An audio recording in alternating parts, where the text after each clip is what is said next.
What's poppin' YouTube? It's your boy Sabby. Thank you so much for tuning in to another episode. Welcome to my channel, Self Mastery. Today's episode is about 9 signs to watch out for that someone has a spiritual ego. This someone can also be you guys, so these are signs to be aware of. Now, before I get started and start, diving deep into these 9 signs, I do want to say that the spiritual ego, what is that? What is the spiritual ego? Now, before we define the spiritual ego, I want to define the ego itself, right? The ego is your identity. It's that sense of identity that separates you from other people, from other individuals, from, other forms of matter, so to speak. You can distinguish yourself from a tree, or distinguish yourself from, a bird or a squirrel or, a bus.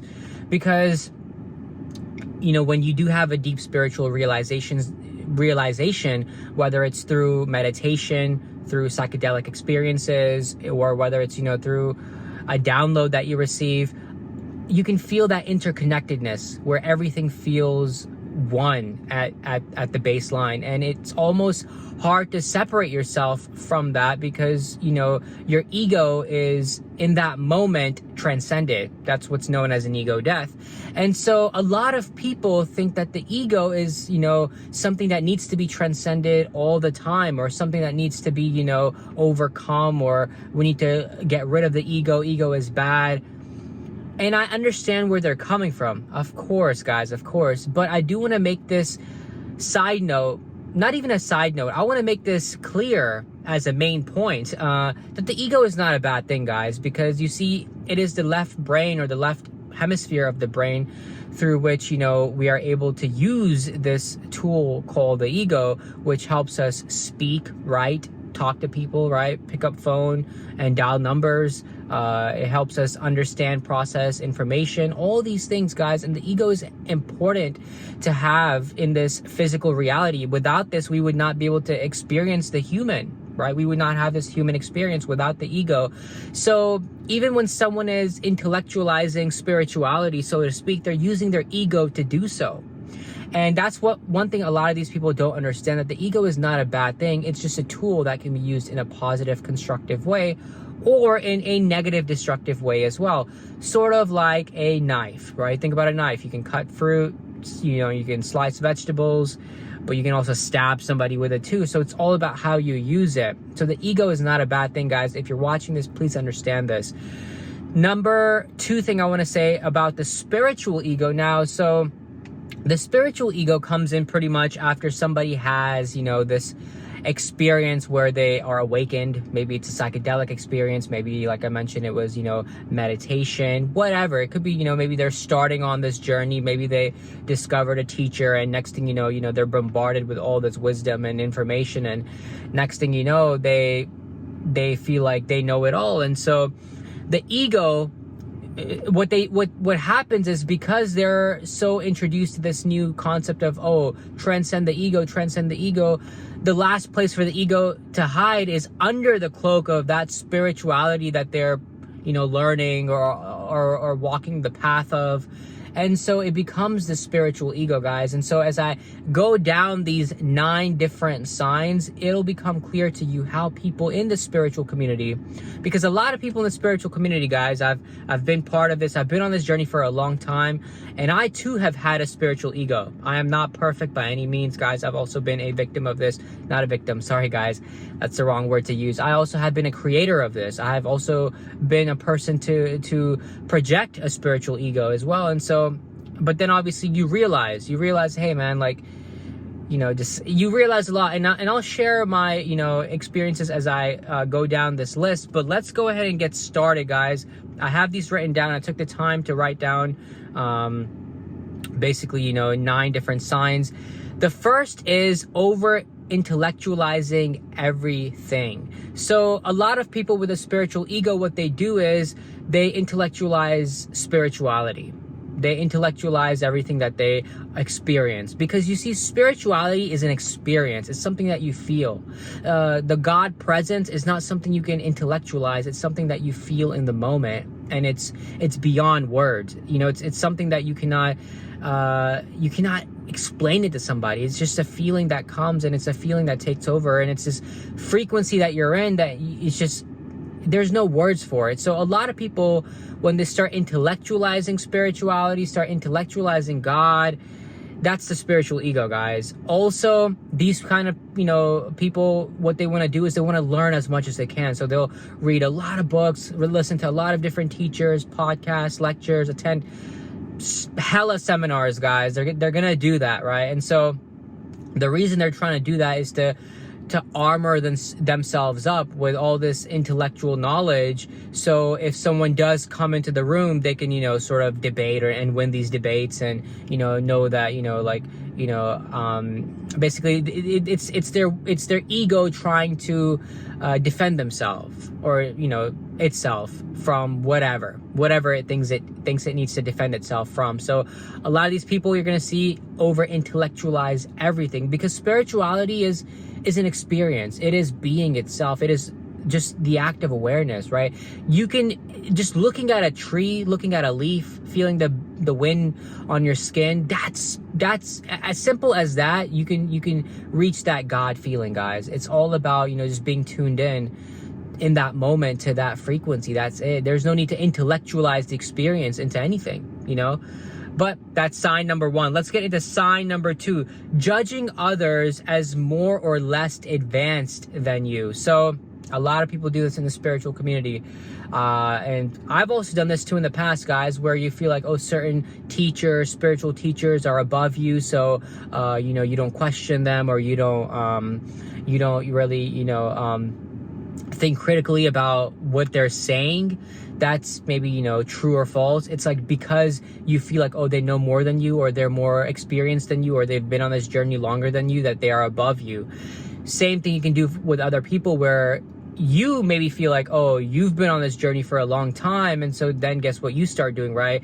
Someone new on this journey, or someone that's just beginning to learn their true nature, or, you know, maybe the laws of the universe, whatever, then it's like you start looking at them below you, because, oh, they're still starting out, or they're still a novice, and you have been, you know, further on in this journey. So that judgment of seeing others above or below, superior or inferior, that's another sign, guys, of the spiritual ego. So watch out for that as well. Number 3, having dogmatic, rigid beliefs and not being open-minded anymore, guys. So a lot of people in the spiritual community, they're going to start, you know, maybe they've listened to, you know, one kind of teaching, could be non-duality, could be whatever, guys, you know, and they feel like that's it. Like that's it, guys. And like, having an open mind is being able to look at everything from different angles, from different points of view, and understanding that then you come to your own conclusions based on what resonates with your core, with your soul. And that's having an open mind, right? Being able to look at something from an objective point of view, but also from a point of view without bias, right? And being able to look at a scenario or a teaching or whatever from the opposite point of view as well. A lot of these people in the spiritual community, they take a lot of things as verbatim and then make them rigid beliefs and dogmatic beliefs, sort of like religion does, right? Religion is like, this is it. Everything contradictory to this is false. And I get it, but it's also like, that's, you know, they don't have that open mind anymore. They become closed-minded almost, that they don't want to hear an opposing view at all. And that's, you know, that's where the spiritual ego kicks in, right? Because it's like it needs to defend itself in these rigid beliefs. So be aware of that as well, guys. Number 4, having a messiah complex. Now, this is a big one, guys, because a lot of these gurus out here, a lot of these teachers, guys, a lot of these people have a messiah complex where they feel like they know everything, right? They are God. They literally feel like they are God, or they are like a prophet of God, and everything that they are saying is the ultimate truth. Like, you cannot question them, you cannot, you know, ridicule them, you cannot even stand up for your own beliefs against their beliefs, because it's like, to do so, like, you're shunned. It's almost like a cult-like thing. You know, if you've studied cults in psychology, you realize that a lot of these cult leaders, they make fun of people that question them, or they'll kick them out of the cult, or they'll, you know, they'll sort of terrorize them in a way for, why did you question me, right? Or why are you trying to question my authority in a way? And so they have this Messiah complex where they feel like they are the prophet of God, like the next prophet or whatever, right? A lot of these spiritual teachers, that's why I say, guys, watch out. Everything you listen to is not going to be the truth, guys. Everything you listen to, always listen to without bias, with an objective point of view, right? And just always don't just listen to it, but always come to your own conclusions and figure out what resonates with you and what doesn't resonate with you. Because a lot of these teachers, right, they're going to make it seem like everything they're saying is like all facts, right? And anything against their teaching is like blasphemy, you know. And that's that spiritual ego, and that's like the spiritual narcissism, guys. Like that's where it becomes spiritual narcissism. And I can think of a couple of teachers in my mind right now that are pretty prominent in the spiritual community that literally are like that, like spiritual narcissists. Like they have that Messiah complex, guys. So watch out for that. Number 5, a lot of people that have this spiritual ego, they're always about thinking positively. It's something about that they're just like, I have to think positively all the time, right? It's like they don't want to entertain anybody. They don't want to associate with anybody that thinks anything else but positive. And in the beginning, guys, it's important. I get it, because yes, your thoughts do create your reality. What you focus on does become bigger in this physical reality. Yes, it's a fact. Now, the thing I want to say is, though, that when you're only thinking positively, you become the one-dimensional man. And that's really what the New Age spirituality is trying to do to you, is it's trying to make you that one-dimensional man. And that's not really the right way to be. And the reason I say that is because if you study psychologists like Carl Jung, Sigmund Freud, if you study Nathaniel Branden, people like that of great importance, because, another thing I want to say is, don't only just listen to spiritual teachers in the New Age community, guys. No, there's geniuses from all walks of life, right? Philosophers, psychologists, a lot of Western teachers that are amazing, right? Like Carl Jung, I mentioned, Jean-Paul Sartre, right? A lot of great people that you can listen to and learn from. So one thing I want to say is that without pain or suffering, you cannot come to your true authentic self. And so for you to negate any pain and suffering, or for you to, not want to talk about it, or not want to face it, or not even want to discuss it, you're already sort of cutting off your spiritual growth, true spiritual growth.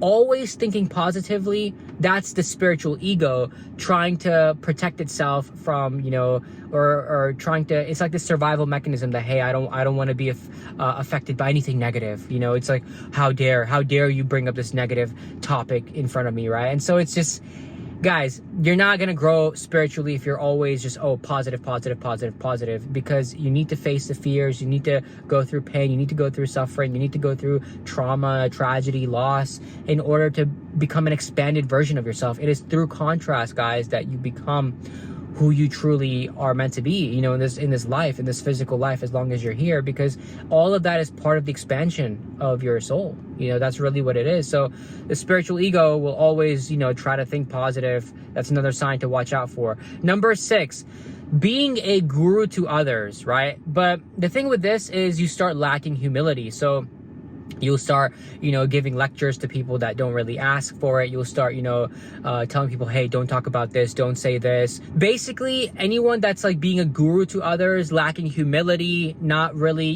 having this sort of, this feeling of like, hey, I'm better than others, right? It's sort of like borderline narcissism as well, because, it's like everyone you meet, you're always trying to let them know, like, hey, listen to me. I can show you the way. It's sort of like you're forcing your teachings or your knowledge upon them when they're not really asking for it. You see, like with this YouTube channel, I'm posting this content, and whoever wants to check out the video can, right? Whoever wants to listen to this can. Whoever doesn't have to. So, this is a great way to share your information. But these kind of spiritual people that have this ego, right? It's like, they're gonna force their teachings on you, whether it's friends, family, and in turn causing these people to run away from them, because that's just really how it is. Sometimes people don't want to hear that, people don't want to listen to that kind of stuff, and lacking humility in the sense that, they feel like, I know it all. And that's getting into sign number 7, is people that feel like they know it all. Like they feel like they don't need anything else to learn. Like that's it, they know everything. That's the spiritual ego as well, guys, because as long as we're here, we're always going to be students of life. We're always going to be students that are here to learn, here to grow. And so if you ever run into somebody in the spiritual community that feels like, or even a teacher or a guru that feels like, oh, I know it all, right? I know everything. There's nothing else to learn, right? That's also lacking humility, guys. And life will humble them. You don't need to really do anything. Just life will humble them, guys. They will go through their own trials and tribulations. But if you run into somebody that has that kind of spiritual righteousness where, you know, they're trying to get in debates with you and they're trying to make it like, yeah, like I'm always right, you know, you're always wrong. They always want to win the argument. It's because it's the ego, right? It lacks self-esteem. Truly, they don't have that true sense of self, and so they're always trying to prove themselves to be better, to be, you know, above you based on their intellect and all this. So, guys, it's another sign of the spiritual ego is knowing it all. Sign number 8, lacking compassion, right? And so this also happens in the spiritual community as well. And a lot of times people in the beginning, because they start thinking like, oh, you create your own reality, when something bad happens to somebody or when something, you know, tragedy happens, they lack compassion because they feel like, oh, you attracted this from your negative thinking, or you attracted this from, you know, your trends or patterns of thinking and stuff like that. And so they don't really, you know, they don't empathize, they don't sympathize with that person going through that tragedy as you know, a true human being would, because then again, they're lacking compassion, right? And so this comes from the ego, because the ego thinks it's separate from others, and because of that, you know, it's like, oh, you created this. But it's like, dude, when you realize the true spiritual truth of what do you call it, like, you know, this interconnectedness, this feeling of like, hey, at the core, everyone is God presence, right? And so if someone is going through something, right, for you to help them, you're helping yourself. Right? If for those people that are always about like, oh, it's me, helping others is helping yourself, right? So lacking compassion means if you were to go through something too, people are gonna reciprocate that same energy to you, guys. And so the spiritual ego, eventually, as it keeps going and going on with these, you know, teachings, it's gonna start lacking compassion, and that's where you need to sort of humble yourself and be like, hey, man, this person is a human, right? This person may not be on the path like I am, but because I'm on the path, because I'm more aware, I should have more compassion for this person, more empathy, you know, and more love to give. And that's really what it's all about. It's all about love at the end of the day, guys. And if you are not tuned into that frequency of love, then it's all spiritual ego. That's really what it is.